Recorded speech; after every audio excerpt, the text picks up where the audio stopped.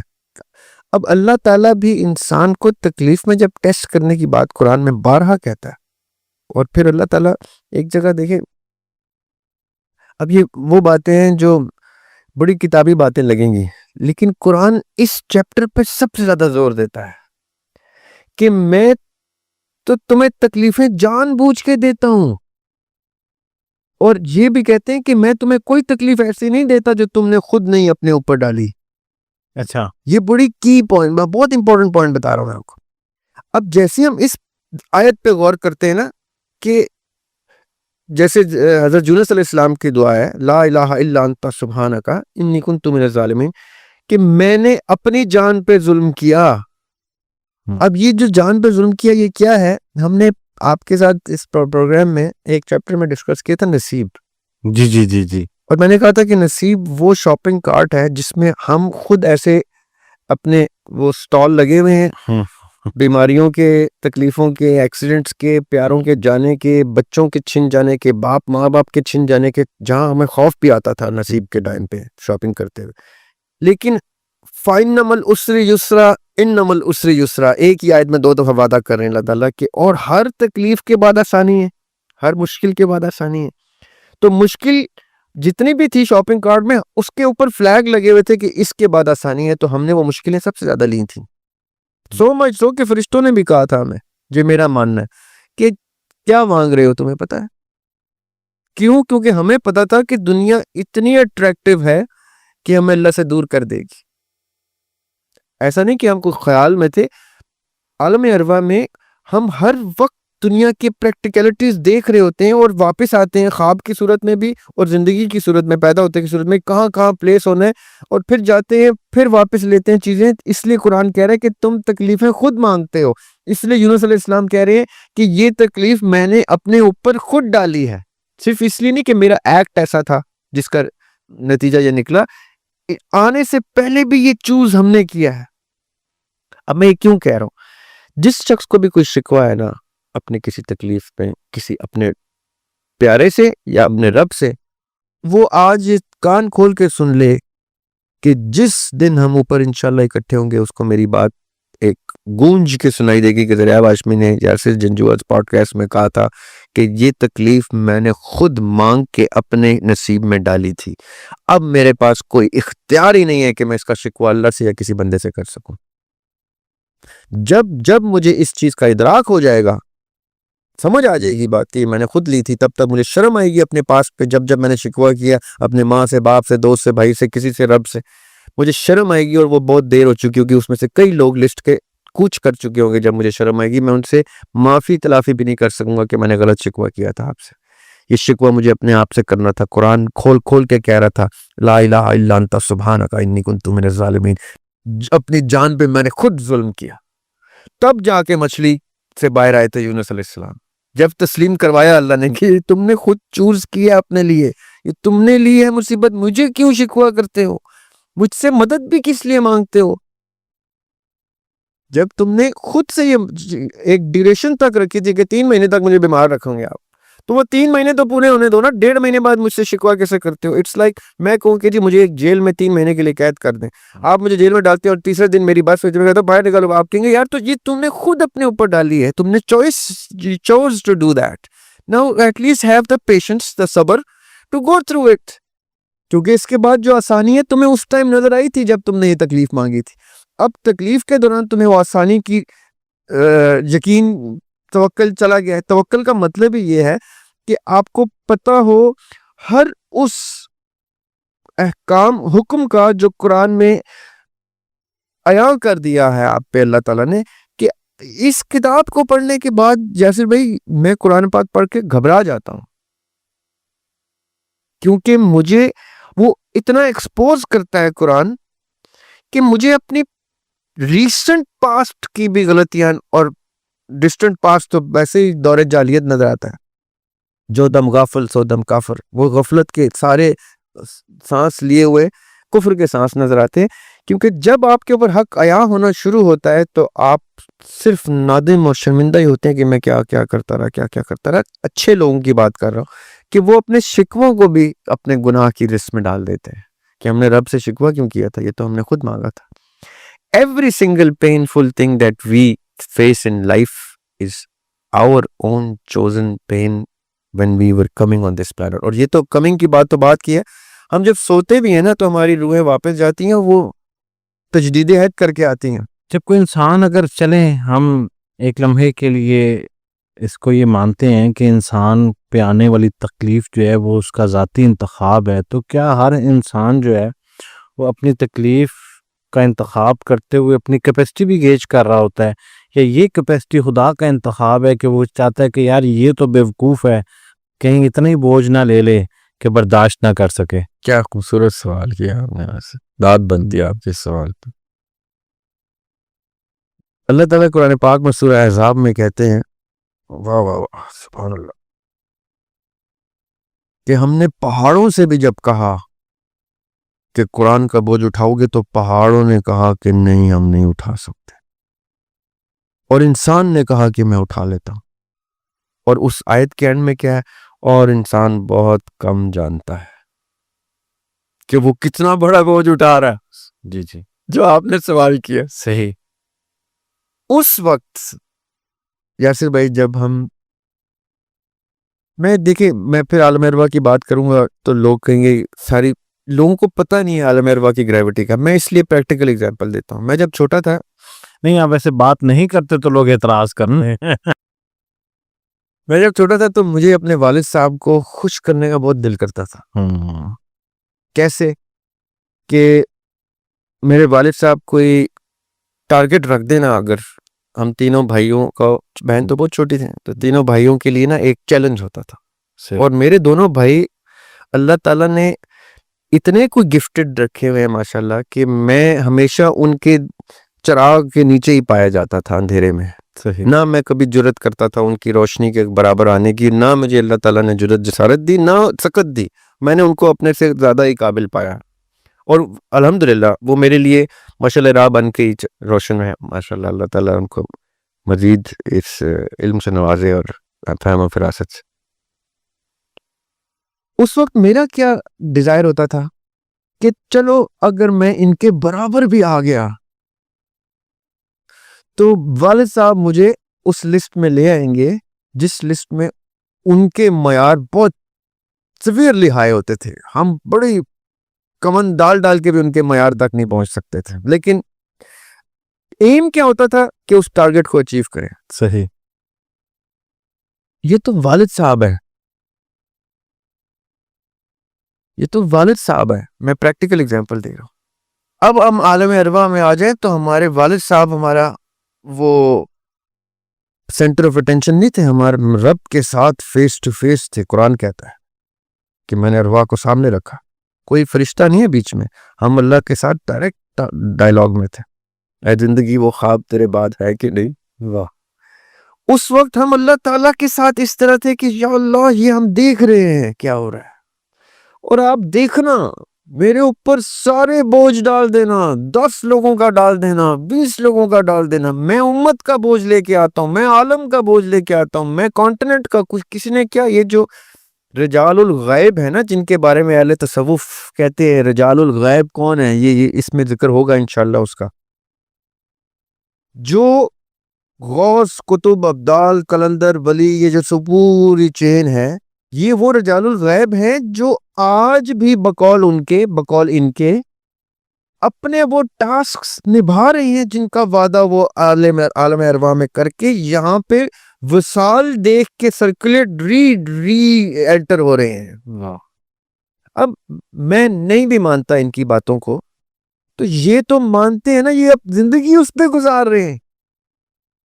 میں نہیں مانتا، نہ مانوں، میں کہتا ہوں یہ تو متوازی مذہب ہے، جو بھی نام دوں، یہ اپنی آخری ایجز کو بھی پہنچ کے اسی پہ جان دے رہے ہیں، تو یہ اتنے عقیدے سے مان رہے ہیں اس بات کو جو میں کر رہا ہوں، یہ رجال الغیب والی۔ اور میں آپ کو بتاؤں کوئی بعید نہیں، ان میں سے 2 لوگوں کے نام تو میں جانتا ہوں جو موسٹ پروبیبلی واپس آئیں گے۔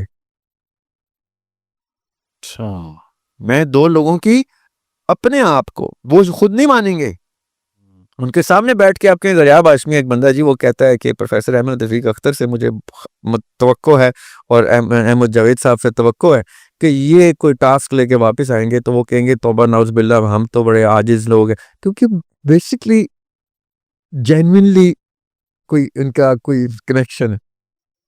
لیکن یہ وہ لوگ ہوتے ہیں جو واپس آتے ہیں۔ جی میں کیوں کہہ رہا ہوں، یہ جو تکلیفیں ہیں یہ نہ صرف اپنے اوپر ہم لیتے ہیں، بڑے بڑے دعوے کرتے ہیں، اور یہاں پہ آ کے ہمیں اتنی سی چٹکی بھی کوئی کاٹ جاتا ہے نا تو ہم کہتے ہیں وہ یہ کیا کر دیا اللہ میاں، یا اللہ شفا دے دے، معاف کر دے، شفا دے دے، معاف کر دے۔ ہم کہتے ہیں اتر جائیں جلدے۔ یہ سدھارتھا گوتما نے کیا کیا تھا؟ He stopped eating, he stopped drinking، یہ ایک پوز میں بیٹھ گئے، اور کچھ روایات کہتی ہیں 300 برس بیٹھے رہے، 3 دن کا بھوکا مر جاتا ہے۔ وہ کیا سٹیٹ آف مائنڈ ہے نروانا کی جس میں ان کو ہیومن انیٹمی ڈیفائی کر دے رہے ہیں۔ وہ کہ جی سائنس نہیں اس کے اوپر لاگو ہوتی، تو سائنس کون سے معجزے پہ کبھی لاگو ہوئی ہے؟ دریا بھائی، ابھی آپ جب ذکر کر رہے تھے تو اس کتاب میں زندہ صوفی جتنے بھی لوگوں کا ذکر ہوا، چند حیات نہیں بھی ہیں، تو ایسا کیوں محسوس ہوتا ہے اس کتاب کے اوپر چھپنے والی تصاویر کو دیکھنے کے بعد کہ یہ لوگ بھی وہی بات کر رہے ہیں جو کہ تصوف کے پریکٹیشنر ہیں، زیادہ تر لوگ وہی شریعت کے اوپر بات کرنے والے لوگ بھی بات کریں کہیں نہ کہیں جا کے، بلکہ حتمی طور پہ ہماری منزل جو ہے وہ ایک ہی ہے، لیکن ہمیں یہ ایک دو سٹریمز کیسے بن گئیں؟ اسکیچ کیوں ڈیولپ ہوتا ہے ایسے کہ یہ کوئی اور نظریہ پیش کر رہے ہیں یا کسی اور مذہب کی بات کر رہے ہیں، وہ کسی اور مذہب کی بات کریں، حالانکہ ہمارا مذہب تو ایک ہی ہے، اسی خدا کو ہم مانتے ہیں، اسی پیغمبر صلی اللہ علیہ وسلم کو ہم مانتے ہیں، وہی ہمارا رستہ ہے، تو پھر یہ دو سٹریمز کیسے ڈیولپ ہو رہی ہیں؟ یہ بڑا اہم نقطہ ہے۔ دیکھیں جو تصوف کی سٹریم ہے نا، وہ تو تب سے ہے جب پہلی کتاب بھی نہیں آئی تھی، کتاب کی صورت میں، وحی کی صورت ہے۔ صحیح۔ خیر پہلی وحی تو، وحی کا جو کانسیپٹ ہے وہ تو آدم علیہ السلام سے ہی اس کی ابتدا ہو جاتی ہے، کیونکہ وہ بھی اللہ کے پیغمبر ہیں، پہلے پیغمبر۔ لیکن ایک مسودے کی صورت میں، ایک مینیوسکرپٹ کی صورت میں کتاب بعد میں آئی ہے، تصوف کا کنیکشن پہلے اسٹیبلش ہوا ہے۔ اچھا۔ اور جب کتاب چلی بھی جائے گی، کیونکہ مشکات میں ایک آقا علیہ السلام کی حدیث ہے کہ آخری وقتوں میں اللہ تعالیٰ حفاظ کے دلوں سے قرآن اٹھا لیں گے۔ یہ بڑا اچھا پوائنٹ میرے ذہن میں آ گیا۔ لیٹس اسیوم یاسر بھائی خطرناک بات کرنے لگا ہوں، اللہ تعالیٰ حفظ و امان میں رکھے ہم سب کو۔ حدیث کے مطابق جو آخری وقتوں کی حدیث ہے کہ اللہ تعالیٰ حفاظ کے دلوں سے قرآن کو اٹھا لیں گے، آخری وقت ہیں وہ، پھر ڈیزاسٹر شروع ہو جائے گا، کوئی ایک بھی کلمہ نام لینے والا نہیں رہے گا، تب جا کے قیامت آئے گی۔ امیجن کریں کہ یوٹیوب ایگزسٹ کرتا ہو اگر اس دور میں، صحیح، اور ہماری یہ ویڈیو کوئی سن لے ہوا اس وقت، یا کسی صورت میں ہماری یہ ویڈیو پہنچ گئی، تو یہ سن کے وہ حیران ہوں گے کہ ہم کس سن میں یہ بات کر رہے تھے کہ جب اللہ تعالیٰ حفاظ کے دلوں سے قرآن اٹھا لیں گے تو روح تب بھی ایگزسٹ کرے گی جسم میں، نفس تب بھی ایگزسٹ کرے گا، صحیح، تو یہ باطنی علوم تب بھی ایگزسٹ کریں گے۔ کوئی ایک کنیکشن ضرور ہوگا کسی نہ کسی شخص کا اپنے کسی نہ کسی خالق سے، جس کو وہ خالق تصور کرتا ہے، وہ کسی کتاب کی صورت میں تو نہیں ہوگا، وہ کسی مذہب یا دین کی صورت میں تو نہیں، وہ اسی تصوف کی گفتگو کر رہے ہیں جو دین سے بھی پہلے تھا، جو دین کے بھی بعد ہوگا، یہ واقعتاً پیرلل میں چلے گا۔ اچھا، ابھی نا آپ بڑی خوبصورتی سے ایکسپلین کر رہے تھے کہ آپ بچپن میں اپنے والد صاحب کے پاس بیٹھتے تھے، آپ تینوں بھائی، اپنی بہن کا بھی آپ نے ذکر کیا، اور سیکھتے تھے، تو آج کے دور میں ایسا کیا ہوا ہے دریاب بھائی کہ آپ دیکھیں اتنی خوبصورت شخصیت کا بننا، آپ کو پتہ نہیں، یہ اب لگے گا کہ میں کوئی پریز کر رہا ہوں آپ کو، ساحل بھائی سے بھی بہت سارے لوگ متاثر ہیں، آپ سے متاثر ہیں، اور آپ دونوں بھائیوں سے میری کیونکہ پوڈ کاسٹ ہو چکے ہیں، ملاقاتیں ہیں، تو یہ اکثر مجھے سننے کو ملا ہے کہ آپ نے والد سے ہی سب کچھ سیکھا، ایٹ لیسٹ کتاب پڑھنا، علم کیسے سیکھنے۔ آج کا جو بچہ ہے وہ بزرگوں کے پاس بیٹھنے سے کیوں اجتناب کرتا ہے؟ کیا بزرگوں کی گفتگو میں اثر ختم ہو گیا ہے؟ یہ بچے کا انٹرسٹ ہی نہیں ہے؟ بڑی سیڈ بات ہے یہ کہ یہ ہو گیا ہے، واقعی ہو گیا ہے، لیکن میں صرف بزرگوں کو یا دونوں سائڈز کو، بچوں کو قصوروار نہیں ٹھہراتا، صحیح، آخری وقتوں کے بارے میں جو پریڈکشنز آقا علیہ السلام نے دے دی ہیں ہمیں، اس میں ہے ہی یہ کہ اتنے نفسا نفسی کا عالم ہو جائے گا، اتنی خود غرضی اسٹیبلش ہو جائے گی، وقت اتنا تنگ ہو جائے گا، دن ایسے گزریں گے، یعنی مہینے ایسے گزر جائیں گے جیسے ہفتے گزرتے ہیں، ہفتے ایسے گزریں گے جیسے دن، اور دن ایسے جیسے گھنٹے. یہ وہی ٹائم آ گیا، اب کسی کے پاس وقت ہی نہیں رہا یاسر بھائی. اب دیکھیں آپ نے مجھے thank you for the compliments جو آپ نے مجھے ساحل کے بارے میں جو کہا. آپ یقین کریں ساحل بھی اپنے بچوں کے ساتھ وہ وقت نہیں گزار سکا اللہ کی طرف سے جو میں اپنے بچوں کے ساتھ بھی نہیں گزار سکا اس طرح سے. رائٹ، ہمیں یہ چوز کرنا پڑا ایک سٹیج پہ آ کے. میری اور ساحل کی بڑی اس پہ گفتگو ہوتی ہے کہ سیکریفائس کا ٹائم ہے ساحل، قربانی کا وقت آ گیا. اور اہل بیت آقا کے گھرانے کی سنت کیا ہے کہ اپنے بچے قربان کرتے ہیں، باہر کے بچے نہیں کرتے. جب امام حسین علیہ السلام کا قافلہ جا رہا تھا کربلا کی طرف تو کچھ اصحاب ان کو ملے، نبی پاک صلی اللہ علیہ وسلم کے صحابی. انہوں نے کہا آپ کہاں جا رہے ہیں؟ آپ کو تو سب سے زیادہ پتہ ہے اس بات کا کہ کربلا میں آپ شہید کر دیے جائیں گے. تو انہوں نے کہا اسی لیے تو جا رہا ہوں، کیونکہ مجھے میرے نبی نے کہہ دیا تھا یہ ہونا ہے تو میں وہ پروفیسی تو میں نے پوری کرنی ہے. تو انہوں نے کہا ہم آپ کو جوائن کرتے ہیں. انہوں نے کہا نہیں، یہ قربانی صرف اس گھرانے نے دینی ہے. تو ساحل کو میں نے کہا کہ ساحل اب چوائس آ گئی ہے تیرے اور میرے پاس. یہ بڑے بھائی کو بھی کہا، سب کو کہتا ہوں میں کہ یہ ہمارے پاس چوائس ہوتی ہے یاسر بھائی کہ اپنے بچے قربان کر کے کسی کے بچے کو گھر لانا بہت مشکل کام ہوتا ہے، بہت مشکل کام ہوتا ہے. اپنے بچے کو گھر لے کے آنا، رستے پہ لے کے آنا بہت آسان ہوتا ہے. وہ آپ کے روب میں ہی مسجد چلا جاتا ہے آپ کے ساتھ، وہ آپ کے روب میں ہی روزہ رکھ لیتا ہے، وہ آپ کی محبت میں بھی رکھ لیتا ہے، وہ آپ کی محبت میں 3 دن فالتو وہ تپسیا کاٹ لے گا جو آپ کی عبادت میں ہے کہ میرا باپ ایسا کرتا ہے، اس عقیدت میں، اس محبت میں کسی کا بچہ آپ کی بات نہیں مانے گا جب تک کہ آپ کی بات میں دم نہیں ہوگا. تو یہ چوائس تھی ہماری بھی. میرے والد صاحب کا میں ذکر بہت زیادہ کرتا ہوں آپ کو، میرے والد صاحب کے ساتھ ٹوٹل میرے 4 یا 5 سال گزرے ہیں زندگی کے. اچھا، ٹوٹل میں ان کی ایگزائل کے دوران میری برتھ ہے، میری برتھ سے 2 مہینے پہلے ان کو ملک بدر کر دیا گیا تھا. میرا نام وہ رکھ کے گئے تھے کہ یہ میرا بیٹا ہونے والا ہے، اس کا نام زریاب رکھنا ہے. اور میری برتھ ان کے جانے کے 2 مہینے کے بعد، یعنی مئی جون میں ان کو ایگزائل ہوتے ہیں اور اگست میں میری برتھ ہوتی ہے. میں 10 سال کا تھا جب میں نے پہلے ان کو دیکھا. پھر میں جب 12-14 سال کا تھا تو ان کے ہارٹ کے ایشوز اتنے سیویر ہو گئے تھے کہ ان کی زیادہ تر زندگی امریکہ میں علاج میں گزرتی تھی. سال کے 6-8 مہینے وہ امریکہ میں زیر علاج ہوتے تھے، پھر آتے تھے پھر جاتے تھے. تو کلیکٹیولی ٹوٹل 4-5 سال میں نے اپنے والد صاحب کے ساتھ گزارے ہیں. یہ ان 4-5 سالوں کی میں آپ کو بتا رہا ہوں قربت کا نتیجہ کیا ہے. جب میں نے یہ دیکھا کہ میں ادیم ہاشمی کے 4-5 سال کے زیر سایہ یہ سب کچھ اچیو کر رہا ہوں تو کریڈٹ زیادہ میری ماں کو جانا چاہیے.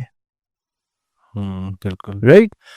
اور اگر میں آج جو کچھ بھی آپ کے سامنے ذکر کرتا ہوں وہ 4-5 سال کے والد صاحب کی تربیت اور باقی کی ساری زندگی میری والدہ کے اثرات ہیں، تو پھر میری بچی بھی 4-5 سال بھی میرے نیچے اگر خالی دیکھ لے گی اور میں جلدی کوچ کر جاؤں یا میں اپنے آپ کو وقف کر دوں باقی کاموں میں تو وہ 4-5 سال بھی اس کے لیے بہت ہوں گے، پرووائڈیڈ کہ اس کی ماں وہی ذمہ داری نبھائے جو میری ماں نے نبھائی تھی.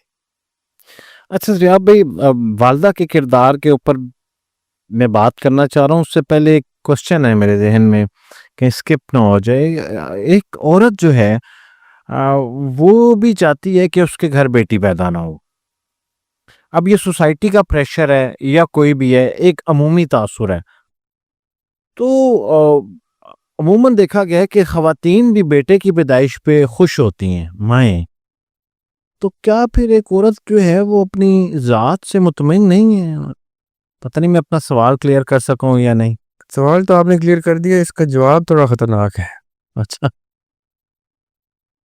دیکھیں نہایت افسوس کے ساتھ ہم نے عورت کو وہ مقام دیا ہی نہیں جو مقام عورت بائی برتھ لے کے آئی تھی. ماں کی صورت میں عورت بچے کے، میں مرد کی بات کر رہا ہوں، بیٹے کے لیے ماں سے معتبر کوئی ہستی نہیں ہوتی. بڑی بہن ہو تو غلام بیٹا بھائی اس کا، چھوٹی بہن ہو تو پروٹیکٹر اس کا بڑا بھائی، بیٹی ہو تو غلام ہو جاتا ہے باپ۔ میں لٹرلی میری سافٹ کارنر ہی میری بیٹی ہے، کسی نے مجھ سے بات منوانی ہے تو اس کو پتہ ہے اس وقت سے کلوا دے تو مان جائے۔ بالکل ایک رشتہ آتا ہے جہاں پہ تقابلی ایسپیکٹ اسٹیبلش ہوتا ہے، وہ ہے میاں بیوی کا۔ باقی میں نے 4 رشتے آپ کو گنوا دیے، ماں، بہن، بڑی بہن، چھوٹی بہن، بیٹی، رائٹ؟ ان میں تو غلامی ہی مرد کرتا ہے۔ ایک رشتہ پھنستا ہے جا کے جہاں پہ کوئی آپس کا موازنہ شروع ہوتا ہے، وہ ہے میاں بیوی کا۔ ادھر بھی ہم نے کیا کیا، اسی رشتے کی کیونکہ بنیاد انسٹیٹیوشن ہی میرج ہے جہاں سے یہ باقی سلسلے شروع ہوتے ہیں، ہم نے اس انسٹیٹیوشن کو وہ رسپیکٹ دی ہی نہیں، ہم نے بیوی کو وہ عزت وہ تعظیم نہیں دی جو اس قوم کی معمار بنتی ہے ماں کی صورت میں۔ صحیح۔ وہ آدھی زندگی تو اس لڑائی میں بیچاری گزار دیتی ہیں کہ معاشرے میں اپنا مقام کیسے بنائے۔ جب تک وہ ہماری بیوی نہیں ہوتی، اللہ معاف کرے، ہم اس کو سوائے ان 3 رشتوں کی کوئی ویلیو بھی نہیں دیتے۔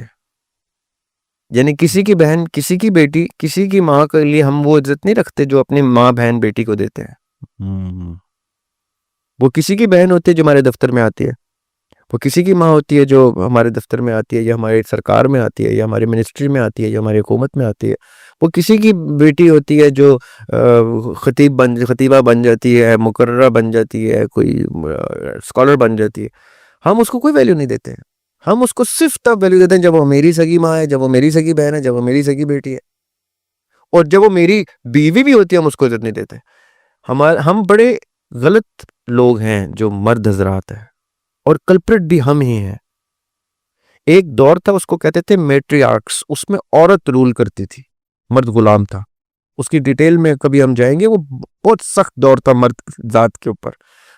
پھر اس کے بعد آیا پیٹری آرکس جس میں ہم نے مردوں کو ویلیو دینا شروع کی کہ مرد مین آف دا ہاؤس ہے۔ وہ جو شفٹ آیا ہے، اس شفٹ کی وجہ سے مرد نے اپنی سپیریورٹی بائی پاور، کیونکہ ایک چیز تو اس کے پاس تھی کہ وہ عورت سے زیادہ طاقتور تھا بائی فزیک، اس نے اس طاقت کا بے جا استعمال کیا، اور ہر دور میں کیا۔ انبیاء کے دور میں بھی انبیاء نے آ کے سکھایا انسانوں کو کہ ایسے مت کرو، ورنہ وہی دور جاہلیت چل رہا تھا۔ ہم زیادہ پرانی بات نہیں ہے جب ہندوستان میں ستی کی رسم میں چتا جل رہی ہے آدمی کی، تو اس کے اوپر زندہ اس کی بیوی بیٹھے گی اور اس کے دلہن کے جوڑے میں بیٹھے گی، اور وہ جلے گی، ساتھ قتل ہوگی، اور وہ اس کو بٹھایا جائے گا دلہن کے، چاہے وہ 10 سال بعد فوت ہوا ہے، اس کو دلہن کے ڈریس میں بٹھا کے اس کو ساتھ زندہ جلائیں گے۔ اور کیا عرب دختر کشی نہیں کرتے تھے، زندہ بچیاں دفناتے تھے، پیدا ہوتے تھے۔ جب یہ خطرناک ابھی تو مردوں نے کچھ دیکھا ہی نہیں نا یاسر بھائی۔ میں آپ کو بتاتا ہوں چھوٹا سا قصہ۔ جرمنی میں میرا بہت جانا ایک اتفاق ہوا، اپنے تعلیم کی وجہ سے بھی اور اپنے کام کاروبار نوکری کی وجہ سے بھی۔ تو وہاں پہ ایک چھوٹا سا گاؤں ہے، اس کا نام ہے شروبن ہاؤزن، ساؤتھ آف جرمنی میں، میونک کے پاس ہے۔ ادھر عورتوں کی پاپولیشن زیادہ ہے مردوں سے۔ یاسر بھائی ایک ہفتہ جینا حرام ہو گیا تھا میرا، ایک ہفتہ گزارنا مشکل ہو جاتا تھا وہاں۔ ہمارا ہیڈ آفس تھا وہاں، میرا جانا ضروری ہوتا تھا۔ وہاں عورتوں کی پاپولیشن زیادہ تھی، میں جدھر جاتا تھا عورتیں زیادہ تعداد میں ہوتی تھیں، چاہے بس میں بیٹھو، چاہے اسٹور میں جاؤ، چاہے ریسٹورینٹ میں بیٹھو، چاہے دفتر میں جاؤ۔ تو میں انسیکیور ہو گیا تھا، میں ڈر گیا تھا۔ میں بار میں جاتا تھا وہاں کافی پینے کے لیے، کیونکہ وہاں پہ کافی پارلر جو ہیں وہ زیادہ دیر نہیں کھلتے تھے، تو جو بار ہوتی تھی وہ کھلتی تھی، تو میں وہاں کافی پینے جاتا تھا۔ تو میرے جو گورے دوست بن جاتے تھے بار ٹینڈر، وہ کہتے یہ کون آدمی جو شراب نہیں پیتا، آگے صرف کافی پیتا رہتا ہے، ساری رات لیپ ٹاپ کھولا ہوتا ہے، کام کرتا رہتا ہے۔ تو مجھے چھیڑتے تھے، کہتے تھے تو کون سے ملک سے آیا تھا؟ پاکستان سے۔ تو کیا تو یہ کافی پینے آتا ہے بار میں، شرم نہیں آتی تھی؟ وہ طنز کرتے تھے۔ میں کہتا یار میں اس لیے کافی پینے آتا کیونکہ تمہاری بار ساری رات کھلی رہتی، کافی پارلر بند ہو جاتے، میں نے رات کو کام کرنا ہوتا۔ تو وہ مجھے چھیڑتے کیسے تھے؟ وہ دیکھتے تھے جب عورتوں کی پاپولیشن زیادہ ہو گئی نا اس بار میں، تو میری انسیکیورٹی ان کو نظر آتی تھی۔ تو مجھے کہتے we can see the insecurity on your face. میں کہتا یس، مجھے آج پتا چلتا ہے، مجھے ادھر آ کے پتا چلتا ہے کہ عورت کیسے زندگی گزارتی ہوگی، جہاں مردوں کی ہر وقت کی سپیریورٹی اور میجورٹی وہ دیکھ کے گھٹن میں رہتے ہیں، اور ہم ان کو دباتے ہیں، ہم ان کو تنگ کرتے ہیں, ان کی حق تلفی کرتے ہیں, اور ان کو جیسی وہ آسما جہانگیر بن جاتی ہیں, ریٹیلیٹ کرتی ہیں, بینظیر بھٹو بن جاتی ہیں, مارگریٹ تھیچر بنتی ہیں, تو ہم کہتے ہیں کہ یار ان کے کریکٹر اسیسینیشن کرو, ان کے کردار کو ڈیمیج کرو, کیونکہ سب سے آسان ہے کسی پاک دامن خاتون کے دامن پہ دھبا ڈال دینا, کیونکہ مردوں نے اس کو اچھالنا ہے اور اس کی عزت 2 روپے کی بھی نہیں رہ جانی 5 منٹ کے اندر اندر. ہم نے یہ کیا ہے عورتوں کے ساتھ, ہم آج بھی کرتے ہیں اور کل بھی کریں گے. ایسا نہیں ہے کہ ہماری پوڈ کاسٹ کسی بندے کو بندے کا پتر بنا دے گی, نو, دے ول ڈو دیٹ. اور پھر ایسی سچویشن میں عورت کیا کرے؟ عورت تو ڈرتی ہے جب وہ بچہ ڈلیور کرنے والی ہوتی ہے کہ کہیں الٹرا ساؤنڈ اس کے اوپر بجلی بن کے گرتا ہے اگر ڈاکٹر نرس جو ہے وہ بتا دے کہ جینڈر فیمیل ہے. اس لیے نہیں خالی کہ اس کا شور کیا کہے گا, اس کی ساس کیا کہے گی, وہ کہے گی وہ تو چلو جو کہے گا سو کہے گا, وہ تو میں برداشت کر لی ہوں, اپنے آغوش میں چھپا لوں گی. جو معاشرے نے اس کے ساتھ کرنا ہے اس کی وہ سوچ میں چلی جاتی ہے عورت. اچھا ضریاب بھی ایک سوال ہے آخر میں, اور وہ بڑا منفرد سوال ہے, آپ اس کو بالکل شارٹ کر کے آنسر کر دیں. اسی کتاب کے حوالے سے, اس کتاب میں سے وہ سوال ملا کہ یہ جتنے تصوف کے پریکٹیشنر ہوتے ہیں یہ کلیمنٹ ہیں کہ ہم کسی کے درد کی دعا کرتے ہیں, ٹھیک ہے, یہ کلیم درست بھی ہے, ٹھیک ہے, اور بہت سارے لوگوں کو صحت یابی بھی ہوتی ہے. یہ کینسر اور ایڈز جیسے مہلک امراض جو ہیں اس کے اوپر جا کے کوئی کیوں بات نہیں ہوتی؟ آپ نے تو کی بھی ہے, آپ تو کرتے ہیں.